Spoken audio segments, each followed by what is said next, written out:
Good morning. Branch account में हमने एक मेथड कंप्लीट कर लिया था, उसके 4-5 प्रैक्टिकल क्वेश्चन भी आपको कराए थे, तो आपको अच्छी तरीके से समझ में आ गया होगा ब्रांच डेटर मेथड। अब दूसरा मेथड स्टार्ट करते हैं हम, स्टॉक व देनदार पद्धति, स्टॉक एंड डेटर्स मेथड। ये जो मेथड है ये भी अभी आपको पता है, हमने पहला मेथड भी किया था, वो कौन सी ब्रांचेज के लिए किया था? आश्रित शाखाओं के लिए किया था। जो शाखाएं आश्रित होती है, डिपेंडेंट होती है हेड ऑफिस पे, और जिनकी अकाउंटिंग पूरी की पूरी हेड ऑफिस ही करता है, तो उनके लिए जो अकाउंटिंग होती है वो किस तरह से होती है, उसके ऊपर हमने बात की थी। उसके 3 मेथड थे, उसमें से पहला मेथड ब्रांच डेटर मेथड हमने कंप्लीट कर लिया था। अब दूसरा मेथड है स्टॉक व देनदार पद्धति। स्टॉक व देनदार पद्धति में भी 2 बातें हैं। पहला, यदि प्रधान कार्यालय द्वारा माल को लागत मूल्य पर बेचा जाता है, यदि प्रधान कार्यालय माल को लागत मूल्य पर भेज रहा है तो क्या क्या करेंगे? इसमें कुछ अकाउंट्स बनाएंगे, अकाउंट के आधार पर जनरल एंट्री भी बन जाएगी आराम से।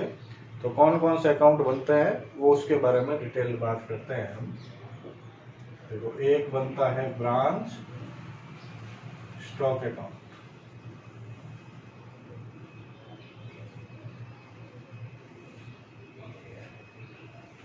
एक बनता है ब्रांच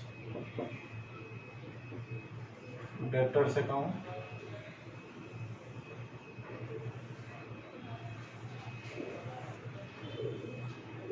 एक बनता है goods sent to branch account,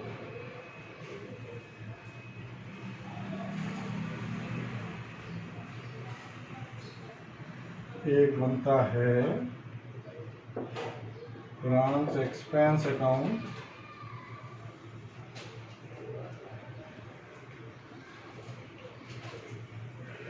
और एक बनता है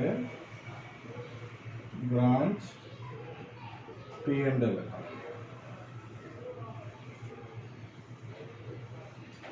ये मुख्य रूप से 5 अकाउंट जो है ये स्टॉक और देनदार पद्धति में बनाए जाते हैं। तो इसमें अकाउंटिंग क्या क्या होती है? स्टॉक अकाउंट में केवल स्टॉक से रिलेटेड अकाउंटिंग होती है। तो स्टॉक से रिलेटेड क्या क्या अकाउंटिंग हो सकती है? देखो आप, सबसे पहले ओपनिंग बैलेंस होता है, टू बैलेंस BD, ये ओपनिंग बैलेंस। ओपनिंग बैलेंस की तो कोई जर्नल एंट्री होती नहीं। अब आपको क्या देखना है कि ब्रांच के पास यदि किसी ट्रांजैक्शन से स्टॉक बढ़ रहा है तो डेबिट में लिखना है, किसी ट्रांजैक्शन से स्टॉक कम हो रहा है तो क्रेडिट में, है ना। तो सबसे पहले मान लो हेड ऑफिस ने ब्रांच को माल भेजा, तो हेड ऑफिस ने ब्रांच को माल भेजा तो स्टॉक क्या होगा? ब्रांच के पास बढ़ेगा। तो to goods sent to branch, और गुड्स सेंट टू ब्रांच का अकाउंट भी बना हुआ है उधर हमारे पास। तो उसमें क्या आ जाएगा? बाई ब्रांच स्टॉक अकाउंट, ठीक है ना। अब इसकी जर्नल एंट्री यदि बनानी हो तो क्या बन जाएगी? Branch stock account debit to goods sent to branch का। जनरल एंट्रीज आप बना सकते हो, उसमें कोई दिक्कत नहीं है। अकाउंट आपको बता रहा हूँ, उसके आधार पर जनरल एंट्री जो है वो बना सकते हो आप, कोई दिक्कत नहीं आती। वैसे क्वेश्चन में अकाउंट ही पूछे जाते हैं जनरली, जनरल एंट्री नहीं पूछी जाती है। तो स्टॉक बढ़ा है यहाँ पे। अब और क्या हो सकता है? मान लो स्टॉक कम हो गया। स्टॉक कम कब होगा? जब मान लो ब्रांच ने हेड ऑफिस को वापस माल भेज दिया, कुछ रिटर्न कर दिया, तो by goods sent to branch, goods sent to branch में क्या आ जाएगा? To branch stock. अच्छा, ब्रांच ने मान लो नगद माल बेचा, नगद माल बेचा तो बाई बैंक ब्रैकेट में कैश सेल्स, लेकिन बैंक का अकाउंट हमने खोला नहीं है तो सेकेंड एंट्री नहीं होगी, क्योंकि बैंक का अकाउंट तो हेड ऑफिस के बुक्स में खुलेगा। हालांकि ये भी हेड ऑफिस की बुक्स है, लेकिन ये हेड ऑफिस की ब्रांच के लिए प्रॉपर बुक्स है। बैंक का एक ही अकाउंट होता है हेड ऑफिस के पास में, जो सारी ब्रांचेज के लिए कॉमन होता है, तो वहां पे जाके एंट्री होगी। ठीक है ना। उधार माल बेचा यदि, तो बाई ब्रांच डेटर्स, उधार माल बेचने की एंट्री। तो ब्रांच डेटर में क्या आ जाएगा? अच्छा, ब्रांच डेटर में पहले ओपनिंग बैलेंस होगा तो ओपनिंग बैलेंस आ जाएगा, उसके बाद में ये एंट्री आ जाएगी टू ब्रांच स्टॉक। अब मैं कहूँ इसकी जनरल एंट्री करनी हो तो क्या करेंगे? ब्रांच डेटर अकाउंट डेबिट तो ब्रांच स्टॉक। तो जनरल एंट्री बनाना बहुत ही आसान है, उसमें ज्यादा माथापच्ची है नहीं। अब मान लो डेटर ने माल रिटर्न कर दिया कुछ ब्रांच को वापस, सेल्स रिटर्न हो to branch debtor sales return. तो ब्रांच डेटर में क्या आ जाएगा भाई? ब्रांच स्टॉक, सेल्स रिटर्न होगी। मान लो ब्रांच के पास कुछ माल खराब हो गया, लॉस हो गया, तो लॉस कहाँ जाएगा? P&L में, बाई ब्रांच P&L ब्रैकेट में लॉस। तो P&L में आ जाएगा टू ब्रांच स्टॉक। उसके बाद लास्ट में क्या होगा? ब्रांच स्टॉक अकाउंट का जो भी अंतर आएगा, जो भी डिफरेंस आएगा, वो ग्रॉस प्रॉफिट होगा, सकल लाभ होगा, और ग्रॉस प्रॉफिट को P&L में ट्रांसफर करते हैं, आपको पता है। तो ब्रांच P&L ये ग्रॉस प्रॉफिट है, तो इसकी ब्रांच P&L में एंट्री हो जाएगी बाई ब्रांच स्टॉक। ठीक है। तो इसकी मान लो जनरल एंट्री बनानी हो तो branch stock debit to branch P&L। Journal entry आप बना लोगे, मुझे ज़्यादा बताने की आवश्यकता नहीं है, बहुत आसान काम है। तो स्टॉक अकाउंट इस तरह से कंप्लीट हो गया। अभी डेटर अकाउंट है। डेटर अकाउंट में और क्या क्या आ सकता है? सेल्स आ गई, सेल्स रिटर्न आ गया।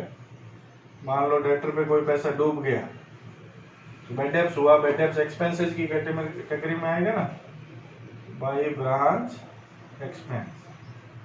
एक्सपेंस की कैटेगरी में क्या क्या चीजें आ सकती है? देखो, बैड डेब्ट्स, डिस्काउंट दिया है यदि तो वो भी आ सकता है ना। तो ये अमाउंट यहाँ लिख देंगे, तो ब्रांच एक्सपेंसेस में आ जाएगा टू ब्रांच डेटर।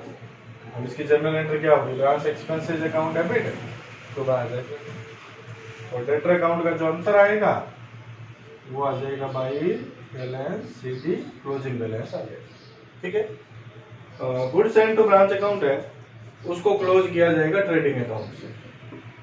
तो जो भी अंतर आ रहा है इसका, इसको ट्रेडिंग अकाउंट से बैलेंसिंग फिगर बंद कर देंगे। ब्रांच एक्सपेंसेस अकाउंट जो है, उसमें मान लो कोई और खर्चा भी किया है हेड ऑफिस ने ब्रांच के लिए, तो टू बैंक, कोई भी सैलरी है, रेंट है, ब्रांच के लिए कोई भी खर्चा किया है, वो सारे यहाँ पे आ गए।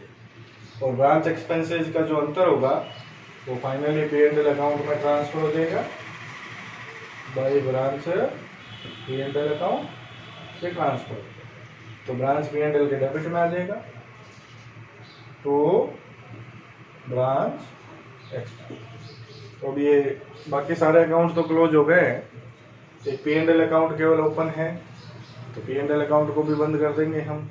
और P&L अकाउंट से क्या कैलकुलेट होता है? नेट प्रॉफिट कैलकुलेट होता है। और ब्रांच का नेट प्रॉफिट किसके अकाउंट में ट्रांसफर होगा? हेड ऑफिस के P&L अकाउंट में ट्रांसफर होगा। तो टू P&L नेट प्रॉफिट ये हेड ऑफिस के अकाउंट में ट्रांसफर हो गया। तो इस तरह से आपको ये 5 अकाउंट बनाने होते हैं। बहुत ही आसान काम है, जैसे मैंने आपको बताया, ध्यान से समझो, इसको आराम से समझ में आ जाएगा, कोई दिक्कत नहीं आएगी। लेकिन ये अकाउंट्स और जर्नल एंट्रीज कब होगी? जब हेड ऑफिस ब्रांच को जो माल भेजता है वो किस पर भेजता है? लागत मूल्य पर भेजता है। ठीक है ना। तब ये 5 अकाउंट बनाने हैं। यदि हेड ऑफिस माल को बीजक मूल्य या विक्रय मूल्य पर भेजता है तो अकाउंट तो ऐसे ही बनेंगे, एक अकाउंट एक्स्ट्रा बनेगा, उसकी अकाउंटिंग थोड़ी सी चेंज हो जाएगी, बाकी सारी की सारी ऐसे ही रहनी है, थोड़ी सी चेंज हो जाएगी। तो वो कैसे होगी? तो उसको कल आपको मैं बताता हूँ कि बीजक मूल्य पर यदि माल भेजा जाए तो किस तरह से अकाउंटिंग करनी है।